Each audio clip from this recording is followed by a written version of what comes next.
to the Touhou Retrospective, where we're looking at the largest franchise that most of you probably haven't even heard of. I am your host, Ross Faries, and I'm here to guide newbies into the realm of Touhoudom, so to speak, while giving my opinion on the games and culture to veterans. Now, before we actually get into the meat of this entire thing, one important question has to be answered. What the heck is Touhou?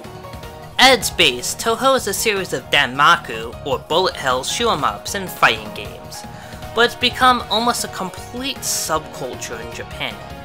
You see, Japan has a very large fanworks industry, where authors, developers, and artists create their own fan-made works, often based on existing properties. The cool thing is, the big companies usually turn a blind eye to it because it allows the next generation of creative minds to strut their stuff and develop their skills.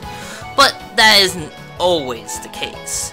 Enter Touhou, a completely fan-made series of games, known there as doujin games, with a large cast of cute and colorful characters whose creator, a man known as Zune, is A-okay with fans doing pretty much whatever they please with the franchise with one condition: that it never becomes an official for-profit franchise owned by big-name studios.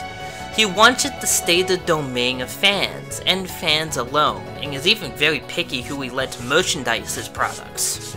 This is what makes it so attractive to all these underground creatives, because there's no chance of copyright tomfoolery, and it's an established name to draw attention. It's so big, in fact, that there are multiple conventions just for Touhou every year in Japan. It's that popular. That explains most of the popularity behind it, which is far more than a series of shooters would normally manage. But there is another factor. The fact that every character is female, mostly being young girls. They all also have stupid headpieces, but that's another thing entirely. While they aren't sexualized in the games, Rule 34 happens, and happens a lot in fanworks, with an absurd amount of hentai being spawned by the series. Again, none of this ever makes it into the Zune created main games, but it's too big an elephant in the room to ignore.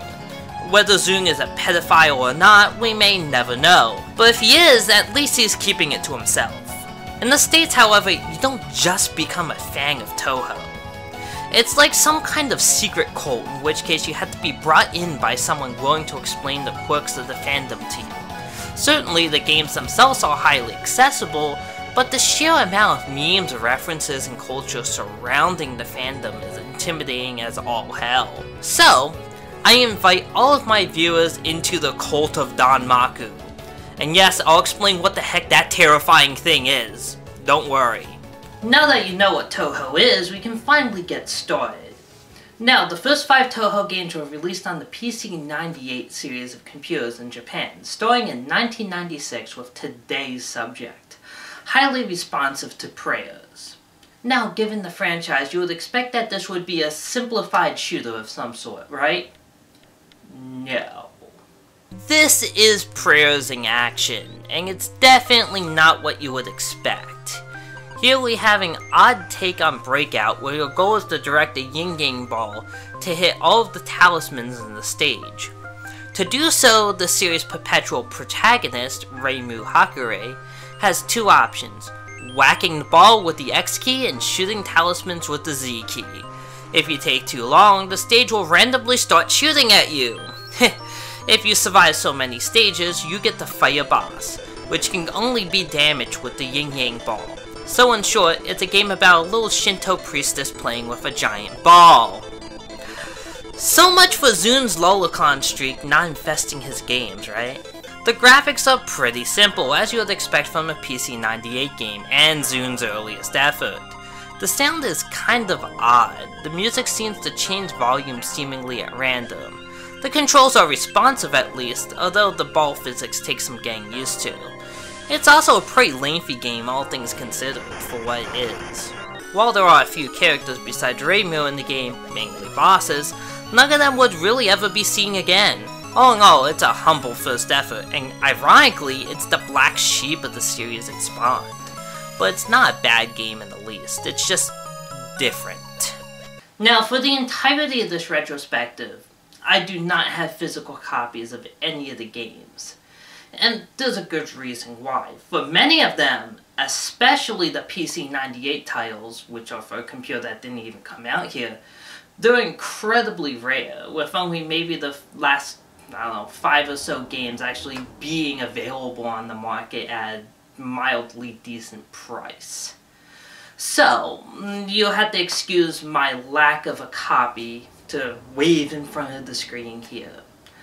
Also of note is that I had to resort to YouTube for some of the footage.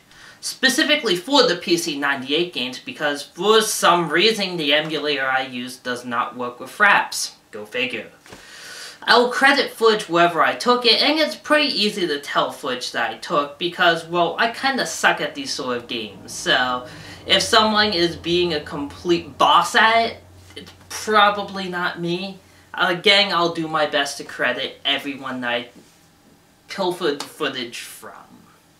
So, next time we're looking at the next 2 PC-98 games. One that established the familiar gameplay formula, and one that did something completely different.